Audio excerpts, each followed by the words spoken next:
Welcome to প্রেপমেড NEET. তো সব থেকে ইম্পর্টেন্ট কোয়েশ্চেন যেটা ফর্ম ফিল আপের সময় এখন আসছে সেটা হচ্ছে কাস্ট সার্টিফিকেট নিয়ে। তো এই ভিডিও তোমাদেরকে ফুল কভারেজ দেবে রিগার্ডিং ইয়োর কাস্ট সার্টিফিকেট। তো দেখো, কাস্ট সার্টিফিকেটের মধ্যে basically what are the classes, মানে what are the reservation classes. So basically একটা জেনারেল হয়, একটা ওবিসি হয়, একটা ইডব্লিউএস হয়, একটা এসসি, একটা এসটি হয়। এবার ওবিসিতে কি হয়ে গেছে, ওবিসিতে এখন দুটো ডিভিশন হয়ে গেছে, একটা নন ক্রিমি লেয়ার আর একটা হয়ে যাচ্ছে ক্রিমি লেয়ার।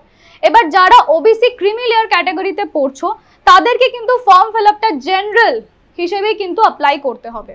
তাদের কাছে ওবিসি হিসেবে অ্যাপ্লাই করার কোনো অপশন নেই, they have to apply with general category. Next হয়ে যাচ্ছে যারা এসসি এসটি বা পিডব্লিউডিতে পড়ো। তো এসসি এসটিদের হচ্ছে যারা একবারই সার্টিফিকেট বানাও আর তাদের কোনো ভ্যালিডিটির কোনো ইস্যু নেই।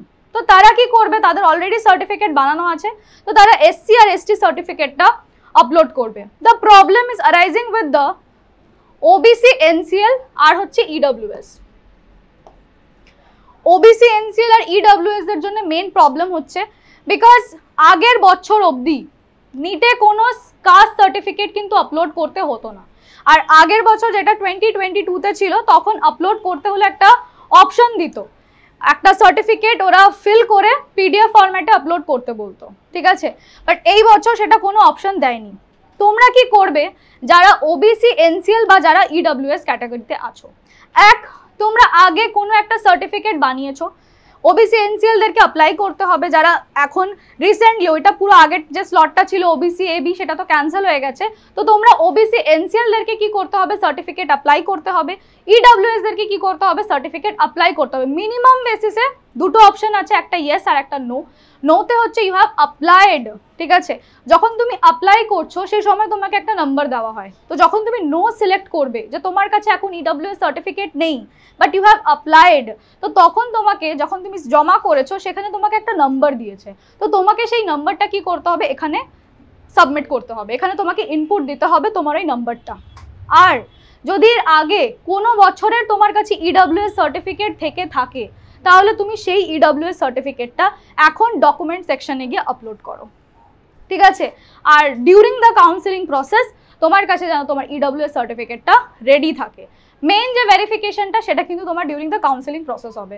So you have two options, that either যদি সার্টিফিকেট থেকে থাকে তো আপলোড দ্যাট, যদি না থেকে থাকে তাহলে ইমিডিয়েটলি সার্টিফিকেটটা অ্যাপ্লাই করো। সার্টিফিকেটটা অ্যাপ্লাই করার পরে তুমি যে নাম্বারটা পাবে সেটাকে তোমরা কি করো, এখানে ফর্ম ফিল আপের সময় সেটাকে ইনপুট করো। অ্যান্ড তোমরা যেখানে সাবমিট করছো ইডব্লিউএস সার্টিফিকেট, যে অথরিটির কাছে তোমরা সাবমিট করতে যাচ্ছ সেখানেও তোমরা বলো যে তোমাদের নিটের ফর্ম ফিল আপ প্রসেসের জন্য তোমাদের ইডব্লিউএস সার্টিফিকেটটা লাগবে। তো সেখানে গিয়ে তোমরা রিকোয়েস্ট করো যাতে তোমাদের ইমিডিয়েট বেসিসে যাতে সার্টিফিকেটের প্রসেসিংটা হয়, আর অ্যাট দ্য সেম টাইম যে নাম্বারটা পাচ্ছ সেটা এখানে এসে অ্যাপ্লাই করে দাও। আই হোপ আর কোনো প্রবলেম হবে না। আর তাও যদি তোমাদের কোনো ডাউট বা কোনো কোয়েশ্চেন্স বা কোনো কোয়ারি থেকে থাকে তাহলে ডেফিনেটলি তোমরা কমেন্ট সেকশনে জানাও।